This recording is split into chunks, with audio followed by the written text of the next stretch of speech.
Good evening, everyone. Welcome to tonight's webinar led by the Multiple Sclerosis Society of New Zealand. My name is Amanda Rose and I'm the National Manager at MSNZ, and I would like to invite Gilly Davy, our speaker for this evening.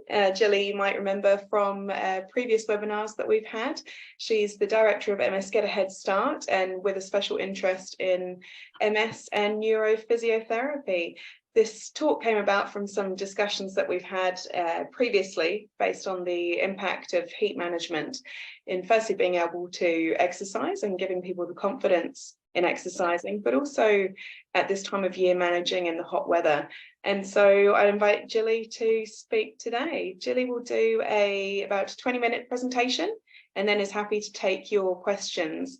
If you would like to put your questions into the chat box or into the Q&A box, and then at the end of her presentation, we will answer those from there. If I just ask if any questions of a very personal nature, Gilly might not be able to answer those or may be able to answer them in a more generic way. So please just be mindful of that. Thank you very much. Gilly, over to you. I just need ability to share. Share.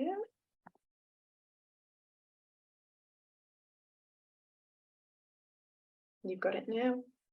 Awesome, thank you. All right, guys, I'll just get my slideshow up and running.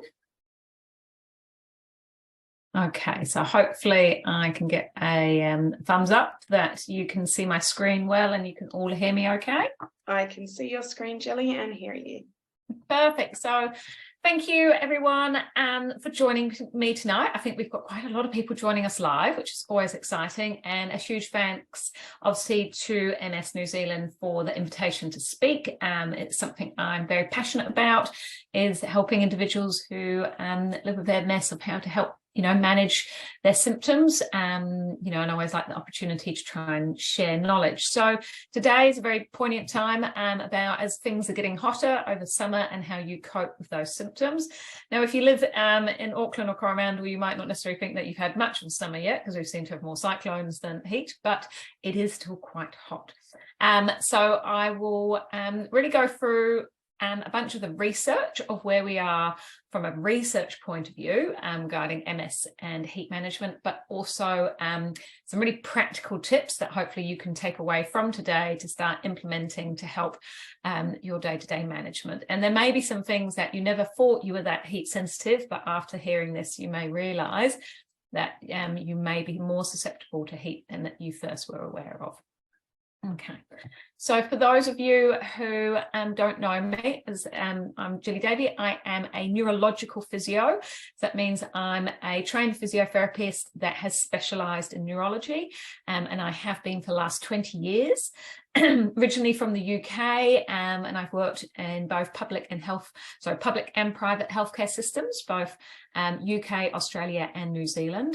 I am currently the clinical lead at a neuro clinic in Auckland under Active Plus, and as Amanda said, I also am the founder and director of a company called MS Get a Head Start, which is a intensive 6-week program for those who are newly diagnosed with MS. I also am very fortunate to have a Rex Bionics in our clinics. We're one of the few clinics in the country that get to use the exoskeleton, which has also been proven to be very beneficial for those with MS. So there's a little on my background. So today's journey, what I'm going to cover is what happens when you get hot. Okay, so what actually happens physiologically when you start heating up. What is the evidence on that heat management, and also those practical heat management tips. So I'm going to kind of keep talking and do all the questions at the end, but as questions come to your head, do just type away and Amanda can fire them through to me later. So what is heat sensitivity? So it's an increase in body temperature, and the stats are around 0.5 degrees. So we're often talking about your core temperature here, but we can see symptoms change as low as about a 0.1, 0.2 centigrade change. So there doesn't need to be much internal heat change for you to start noticing issues. And the reason this is also a real thing with MS is because 60 to 80% of people living with MS are heat sensitive. Now, some of you will absolutely put your hand up straight away and say, yeah, I notice straight away, as soon as I get hot, I struggle. Whereas others of you might go, oh, I don't think I've really noticed. But as I say, as I talk through what some of those signs and symptoms are, you might start thinking that it might be an issue. So what is the heat sensitivity? So as I said, it's an increase in your core temperature, and it causes these transient temporary worsening of clinical signs and neurological symptoms. So the really key point here is it's transient and it's temporary. And what we know is it tends to be stereotype. So it tends to be some of the similar symptoms that you will keep going. And as we said, it is reversible. So this was first actually discovered by Charles Prosper Oliver de Angus. And he first reported about this incidence of heat sensitivity in MS. But it was actually Wilhelm Otto, I can never quite pronounce his name correctly, Otto's description of about reversible alterations in visual changes in individuals with MS after they had a hot bath. So this kind of first study that came out really was like the landmark observation of those changes. So you will often hear in the medical world, and maybe from your neurologist or even an MS nurse, they may very well refer to your heat sensitivity as that UHOPS phenomenon. So if you've heard that word, then that's what this is. It's your heat sensitivity. Now, what causes your core temperature to rise? That can be the ambient temperature, so that can be the room that you're in, that can be outside in the sunshine, it can be exercise, because as soon as you start moving your body, your muscles generate energy, and that energy converts into heating. So that's why we sweat and get hot when we exercise. But it can also be due to an infection. Okay, your temperature can rise. For those of you who potentially recently had COVID or nasty flu infection, you'll know that you can often have quite a high fever with something like COVID, and that can often make you feel a lot worse. But heat sensitivity has also been defined with psychological stress as well. So if you've been through a really particular stressful time, that can also just take that body temperature up, which just makes you feel that you're not where you kind of should be regarding your management. There's been an interesting study recently published last year about the increase in weather temperatures correlating to an increased visits to the GP, because you're getting these symptoms that are becoming more often or more severe, and this is being very correlated to climate change. So if there's anything also to help motivate you, I'm a bit of a greenie myself, but motivate you to do some positive things for climate change, it's to try and help with this weather fluctuations we're having. So what would be some of these temporary exacerbations of symptoms? So we call them an exacerbation of your symptom because when we didn't understand much about MS, so we go back 20 years and before, people used to think that these temporary exacerbations were a relapse. So that's why a lot of people got really scared of exercising or scared about being in the heat, because they thought they were having a relapse when they were getting this exacerbation of symptoms. So it's really clear that we define that it's a temporary exacerbation of symptoms. So we expect these symptoms to settle within 30 minutes to a couple of hours after being removed from the heating situation. So if you're outside in the hot, it could take you a couple of hours of being back inside, being in aircon for them to settle. The same regarding exercise. But if you've got something like a fever, then you're going to have this exacerbation as long as you have that fever for. So, you know, it's just being able to understand what is an exacerbation compared to that difference of whether it's a relapse, where those symptoms changes are going to be different symptoms and last a lot longer, so they don't have that temporary reversible effect. So the first one is fatigue. And when we know that 80% of individuals living with MS report fatigue, we start going, well, what is causing the fatigue? So they reckon that it is the heat-related fatigue is a form of central fatigue. And I'll talk about the research in the next couple of slides, but if you want to really help with your fatigue, one of the first things we need to consider is your heat management. So it can be any physical or cognitive function change. So examples, it might be changes in your walking, your balance, your upper limb function. So again, example, a hot day where you've been exercising and you just start noticing that you're tripping over a lot more, you're starting to drop things. Cognitive, we see a challenge with memory retrieval, processing speed, and difficulty multitasking. So, just start to have a think about when you exercise or when you get hot, or is there certain periods of the day or time, or you've noticed between winter and summer that actually, oh yeah, my memory isn't anywhere near as good, or I really struggle to dual task, later in the afternoon when it's hotter compared to first thing in the morning. There's a lot of visual changes associated with heat sensitivity. And obviously there is not everyone, but there is a majority of individuals with MS who do get demyelination around that optic nerve. So those connections with optic neuritis, nystagmus and diplopia. So this double vision. So it's quite common that when people get hot, that it's their visual changes, which can be pretty scary if you've got double vision, or what we call this oscillopsia. Okay, so this illusion of the environment moving. So you can imagine how that can make you feel quite seasick, okay, and motion sick if you're standing still, but the environment isn't moving around you. That it's really scary. You imagine that if you try and exercise and 5 minutes into some exercise, you suddenly have full double vision and can't see anything. It's really going to put you off exercising. You walk into a really hot room and all of a sudden, your vision changes. It can be a really scary thing to happen. Because of the balance changes, the visual changes, this can obviously all relate in falls. And then obviously the last thing we want you to do is go and hurt yourself.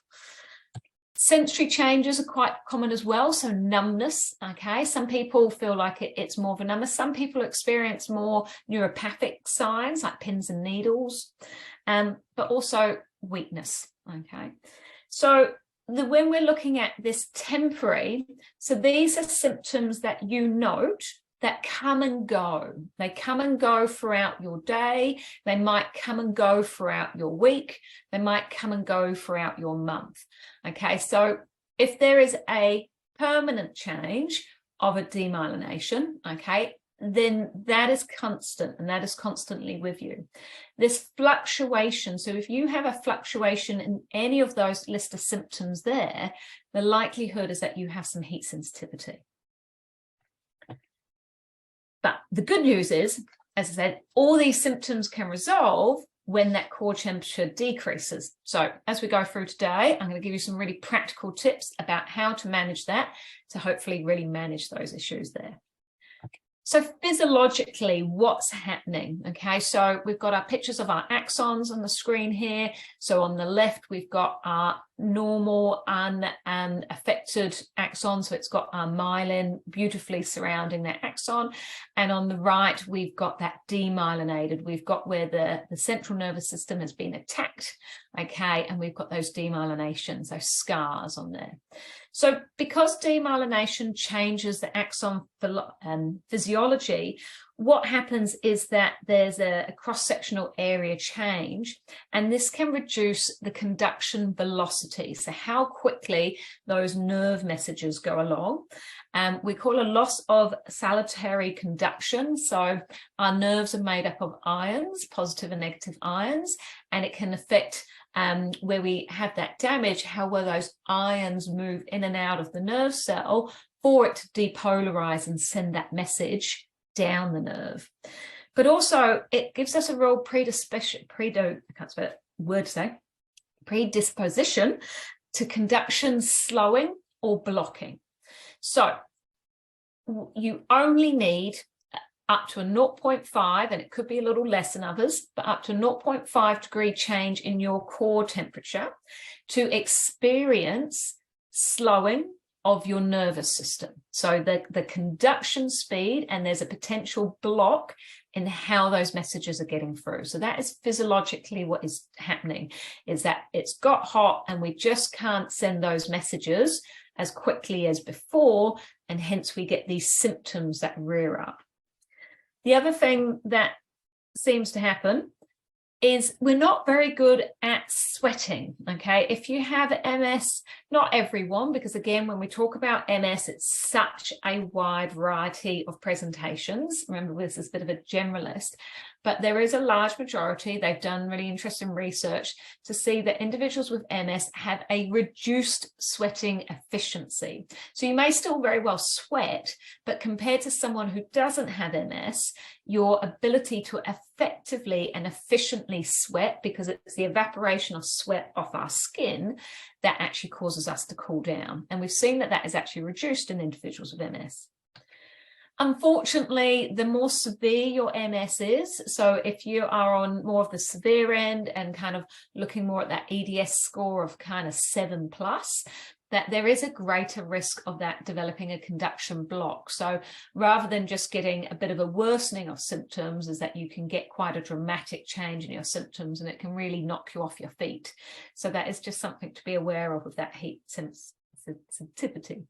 So we know we've got the changes actually within the nerve cells, but they've also started doing some work around what parts of the brain are affected. So they feel that there is these lesions in the hypothalamic and the intromedial lateral columns of the spinal cord. Now, these are really responsible for controlling that thermoregulation and the function, and they're quite susceptible to disease-related pathology. So not only do we have the actual demyelination along the nerve, is that we've got some of the key areas of the brain that control thermal regulation can be getting direct damage. So that obviously makes that ability to control the homeostatic part of the body much harder. So what are some of these consequences of heat sensitivity? So obviously we've talked about the symptoms, so you can just feel horrible because you've got all these symptoms. So we know that exercise increases core temperature. That is a given. That is a physiological function that happens to anyone.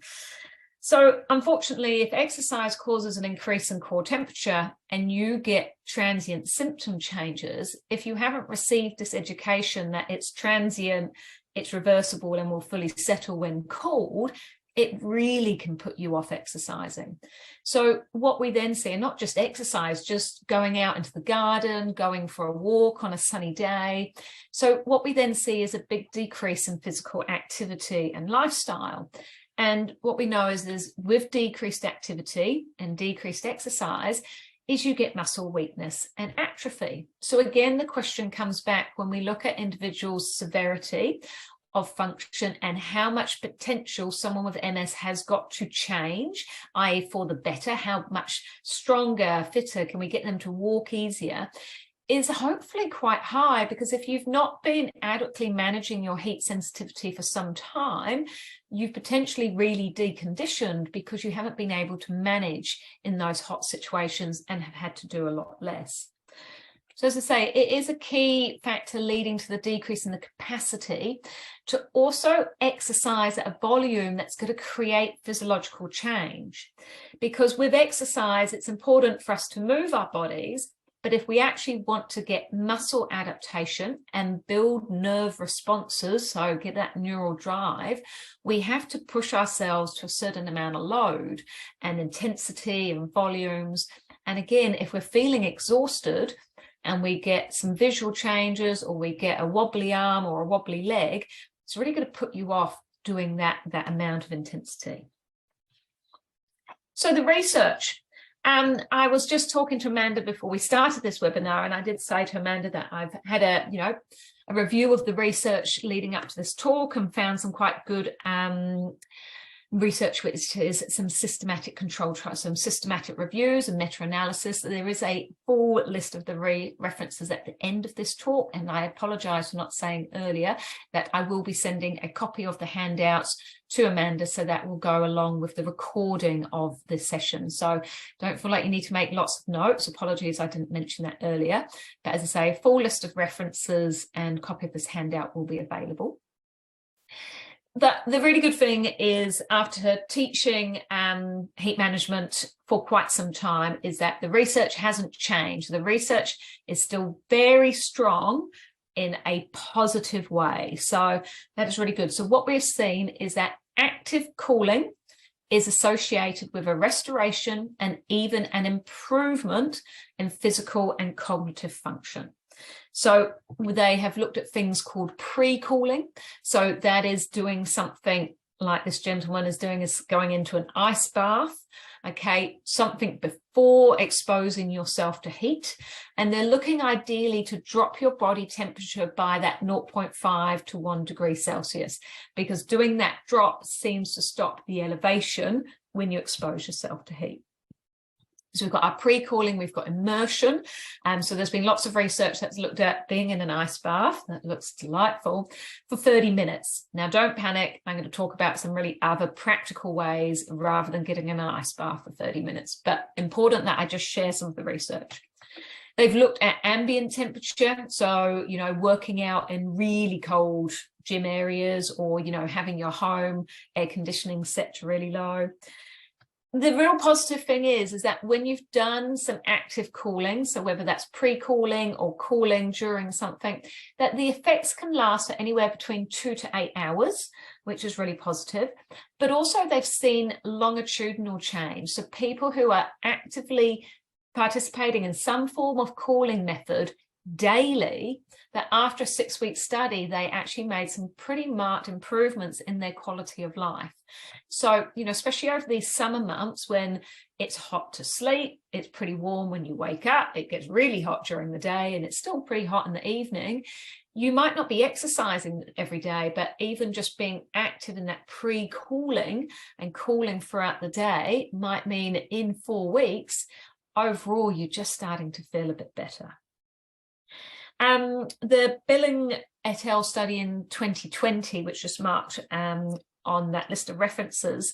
So that was a systematic review, and that was really good at highlighting the importance of the non-pharmacological intervention on fatigue. So as we mentioned, about 80% of people with MS struggle with fatigue, and taking extra medication has side effects that some of us, you know, really just don't want to explore. So if you've got a non-pharmaceutical approach, then that's really highly recommended. So as I say, all of the research that's published today says that cooling the body works. And that's the main thing to take away from this today. So this is a very busy graph. So any of you that are into research, I just thought I'd put that up. And if you've never seen a forest plot before, I'm going to quickly talk you through. So this is from the Billing et al. Study in 2020, so only last year. So they looked at the 25 feet timed walking test, which is essentially a 10-meter walk test. They did a 6-minute walk test, exercise duration, and looked at multiple sclerosis functional composite. So that's kind of like a quality of life and systems. Now, a forest plot is that you'll see that we've got, and I'm sorry, it's very small writing, but on these pictures on the right, so if you look on the right, where there's a dotted line that goes down, or a firm line that goes down the middle at naught, and to the left, it's got favor of the intervention group, okay, and favor of the control group. So basically, and they swap sides. So all of these studies have all shown significant favors to the intervention. So when a cooling method was used, and that could have been a vest, it could have been a head shield, it could have been one arm in a cooling chamber, it could have been the immersion, it could have been ambient temperature. So they've looked at multiple studies, okay, and all of them have shown a significant effect of cooling. So that's all that slide is really showing us.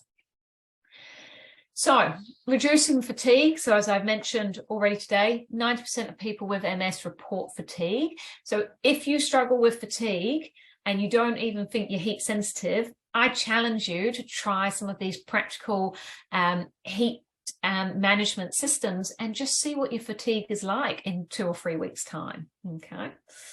So as I mentioned a moment ago, they can call it cooling, pre-cooling, cryotherapy. So cryotherapy is often referred to as ice therapy.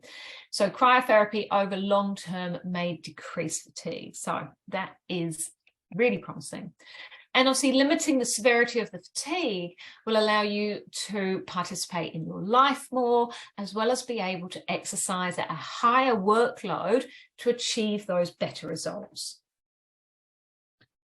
So practical management tips. So this is where we get down to the nitty-gritty part, because everyone is probably going that it is not time conducive to sit in an ice bath for 30 minutes before participating in any form of movement.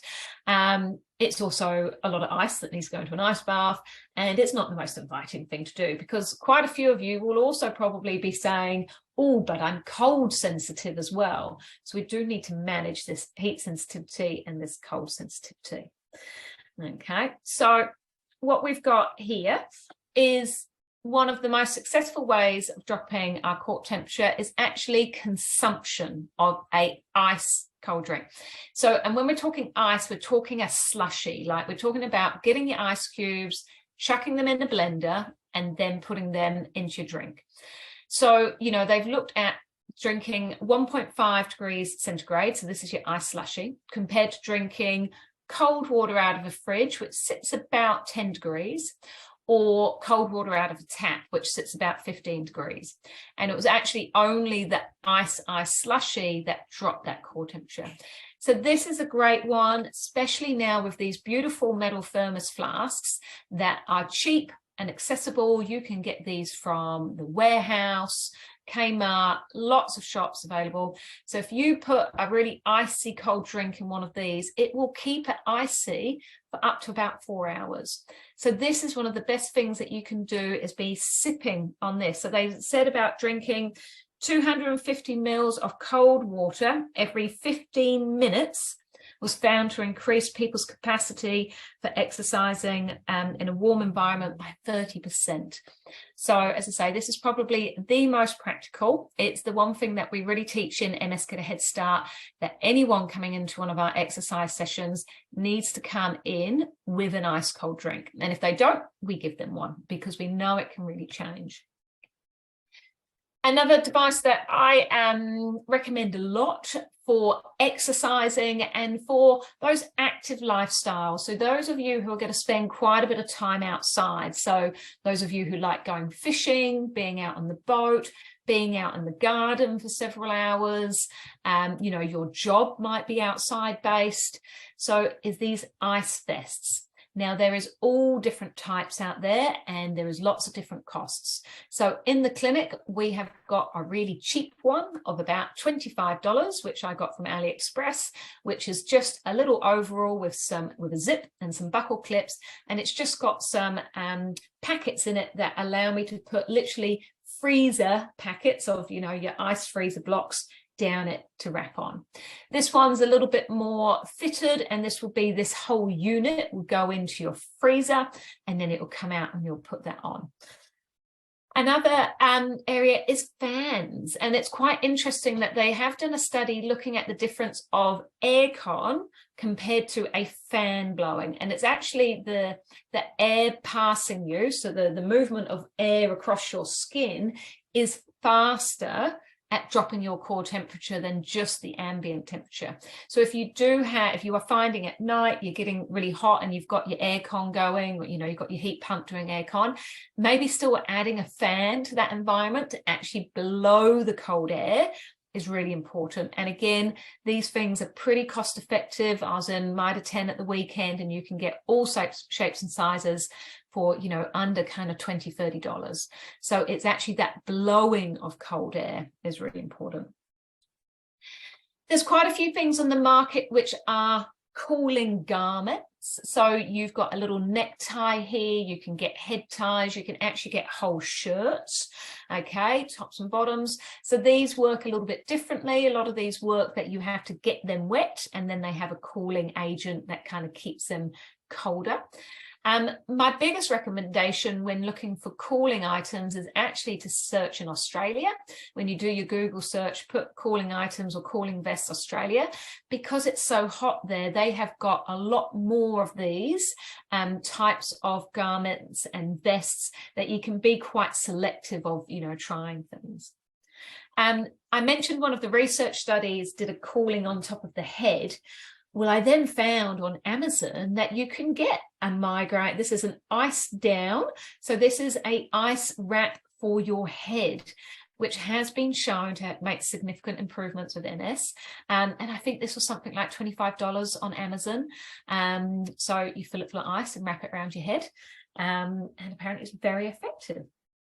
There is also things for those of you who are struggling to sleep at night with cooling pillows. So I remember about 10 years ago when NASA first released this ability, they released some form of technology in their bed linen they used up in the NASA spaceships about its cooling properties when they're obviously up and close to the sun. And they released it onto the market, and now it's a lot easier, obviously, to find bedding. So there is actual sheets, so pillowcases, pillows, you know, your top sheets, your bottom sheets that can have these cooling agents, as well as actually getting cooling mats that can go under your sheet that you lie on top of, that can be really effective. So there is an endless amount of things you can do, but these are some of all the really practical ones. And as I say, if you can make an effort to try and decrease your core temperature by that 0.5 to 1 degree centigrade throughout any time you're getting exposed to heat, so that can, as we said, that can be psychological stress, that can be a fever, that can be your exercise, being physically active, or just in the ambient temperature you're in. That using any of these should be successful. And the idea is that if you know you're going to expose yourself to something hot, like you're going to be outside in the garden for several hours, try and give yourself about 30 minutes of cooling. So consuming that ice cold water, chuck an ice vest on or the head wrap before going out, as well as doing this.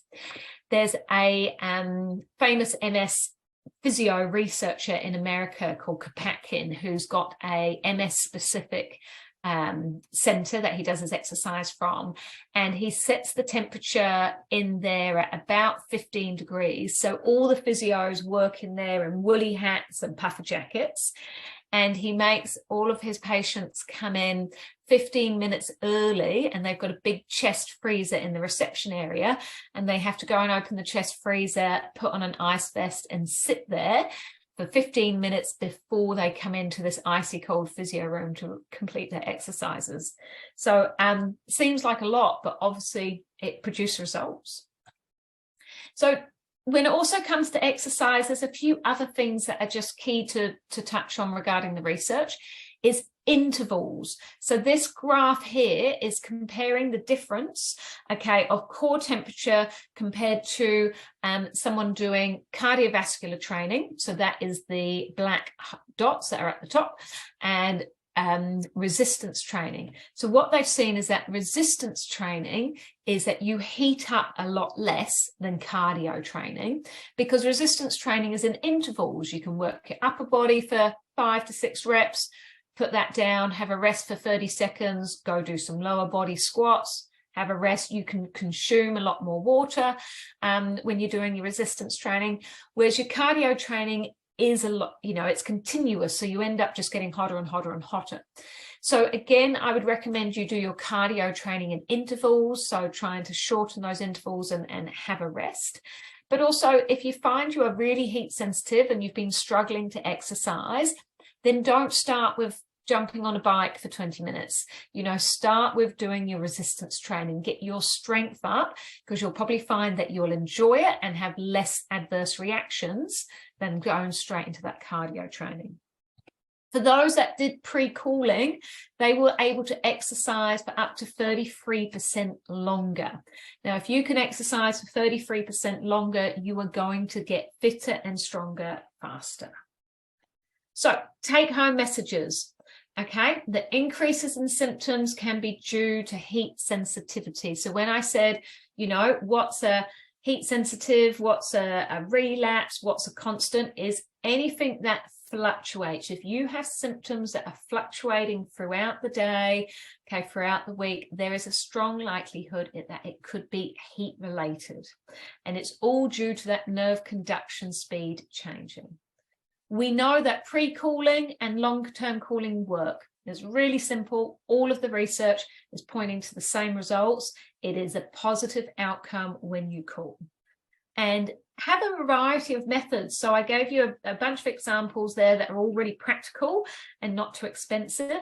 And I would say try a bunch of them, because the more different varieties you've got, the more you can chop and change, depending on the environment, to suit what you need.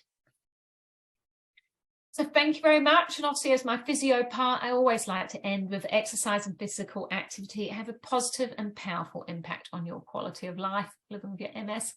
The details for MS Get a Head Start website is there. And if anyone does want to contact me personally, best to do an email to that address. I can leave that screen up. And I'd just like to thank all of you who have joined us live. And I'm sure it looks like there's a bunch of questions that have come through. So I'm going to hand back over to Amanda so she can bombard me with some questions, and feel free to keep typing as we go.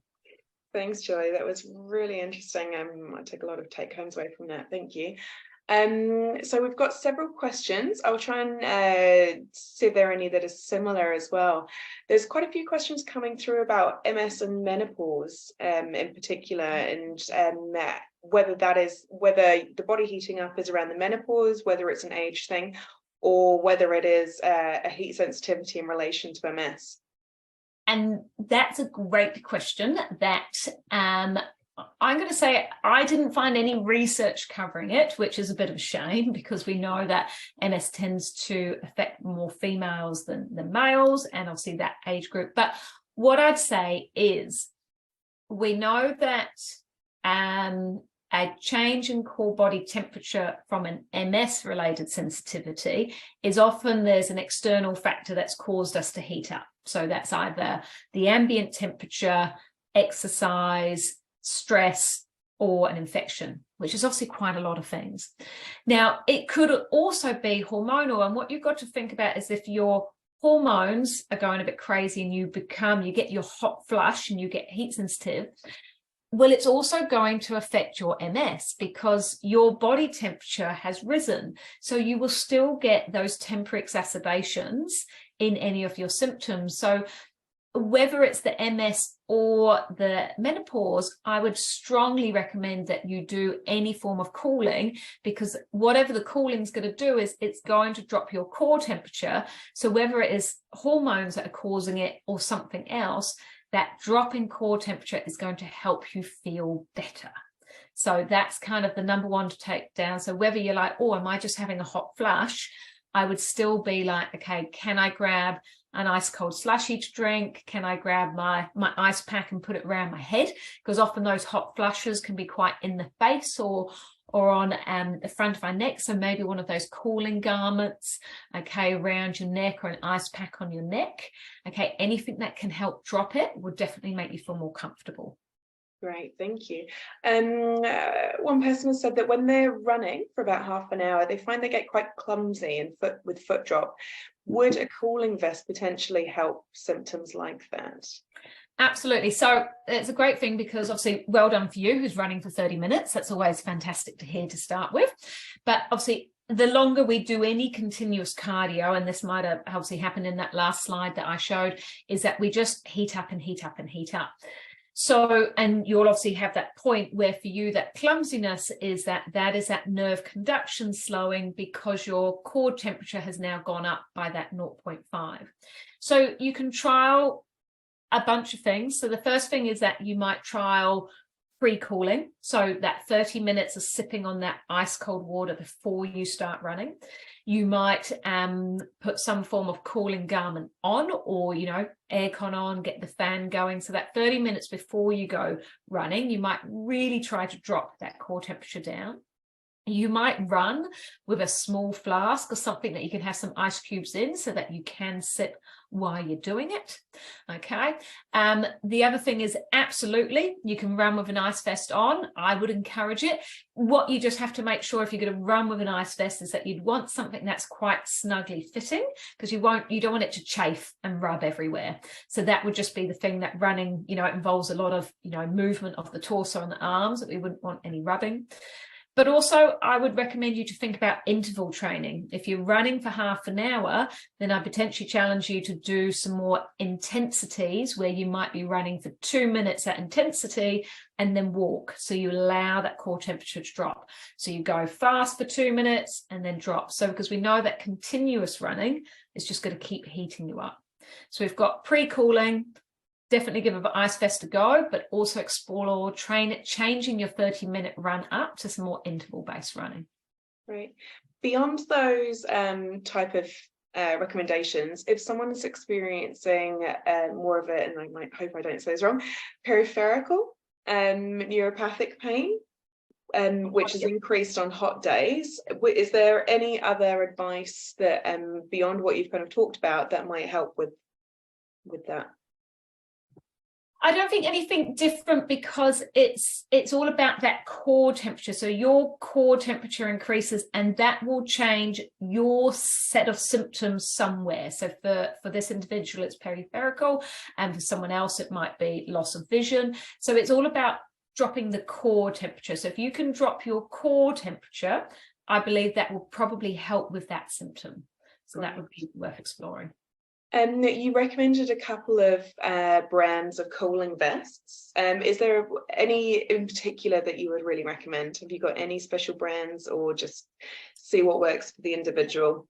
I think it's often about what you can afford and what you're going to do in it. Okay, so the cheap, like anything, if you buy cheap, then it's probably not going to fit beautifully. So we have a cheap one because I'm fitting it onto multiple different bodies to get people to have an experience. So if you're just going to put a vest on and just potter around the house, sit in it, not do anything too exerting, then those cheaper ones where you can just put the silicone pads in are probably good. Because what you've got to think about, you know, when you put those a silicone pad or something in and anything to cool down, like after half an hour, they all start going to watery mush anyway.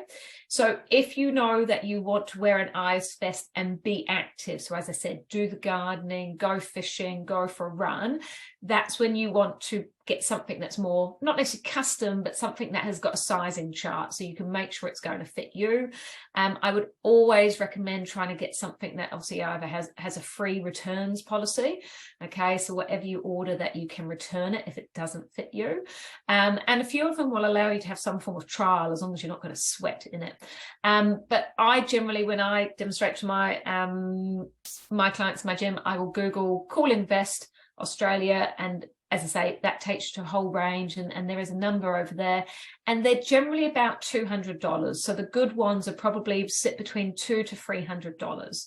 But as I say, we did get one at $25. So it's a bit of a case of, even if it's buy a cheap one, see if it works for you, and if it works, then you might invest in something more expensive. I'm just conscious that we might get kicked off in a couple of minutes, so I'll see if we can fit in any more questions. Any correlation between heat and light head dizziness? Yeah. So that dizziness is your vestibular system, which is all along your optic nerve. So absolutely. And I'm just going to say, I think it might have popped up and I forgot to add it to my talk, that hydrotherapy is actually amazing for heat cooling and sensitivity. What a lot of people find, they go and do hydro and they have a negative experience, is because of the ambient temperature. So it's the room that you're in. Often swimming pools are not well ventilated and the ambient temperature is too hot, and that's why you end up flaking out. So thermoneutral for the body is anything below 34 degrees. So if you can be in a pool that is anything cooler than 34 degrees that has a really good airflow and the ambient temperature is not too hot, then hydro is one of the best things you can do to reduce heat sensitivity. Great. Is paracetamol before exercise useful? I feel like it's a very medical question. I'm going to say I'm not probably the person to answer that, but I would probably recommend not. And the reason is obviously paracetamol is pain relief, and you might run the risk of causing an injury because your pain sensitivity is dropped and you push yourself to something that normally you would stop and you go, oh, that's not good for my knee because I feel my knee twinge, and you might not be able to do that. So I would recommend not. And there is a lot of research studies coming out to now show that paracetamol isn't that fabulous for us. So I'd say no. I saw someone just pop up about a cold shower. Yep. Absolutely. Jump in a cold shower before, after, during the day, anytime. Cold showers, because they're obviously a lot easier and a lot quicker than an ice bath. Great. And then one more question around, I do HIIT for 5 minutes, do resistant training in between sessions. I'm changing from 3 times a week for 2 hours to 1 time a day for 45 minutes to an hour, trying to make it work with the new job. I always have cool water. Is this a sensible thing to do? Doing 2 hour sessions used to work for me. So I think it's changing it to a 45-minute session on a daily. Yeah. Yeah, so different people can exercise at different volumes. Obviously, it sounds like that individual's really fit to start with, which is great, but it's just managing that heat. So cool water, make sure it's ice cold water, and that's the thing. And maybe just changing some of the air temperature you're in, or as I say, looking at some form of cooling garment can just help with your ability to keep that exercise level up. Great. And then one I think we just missed is, would HRT help? I mean, if you're... Could you just explain what HRT is? HRT is your hormone replacement therapy. So that's what some females would be placed on when they're going through the menopause. So because it's a hormone replacement therapy, it can help manage menopause symptoms. So if you are getting a lot of hormonal hot flushes that are then causing you to have a MS temporary worsening, then yes, that could help. But again, there's a lot of pros and cons about being on that type of medication. So I would strongly recommend that to be a conversation with your doctor. You can manage your temperature by cooling methods, probably more than choosing a medication. I think the medication should just be for if you've got a hormonal challenge. Great, wonderful. That is all of our questions that I've seen. So thank you very much, Gilly. I think everyone will agree there's lots of takeaways from today's session. We will be getting the recording of this event up on the website as soon as we possibly can, and Gilly's handout as well. We will send it to everyone who's registered via email, and it will be available on our website. Thank you so much, Gilly. Pleasure. Thank you, everyone.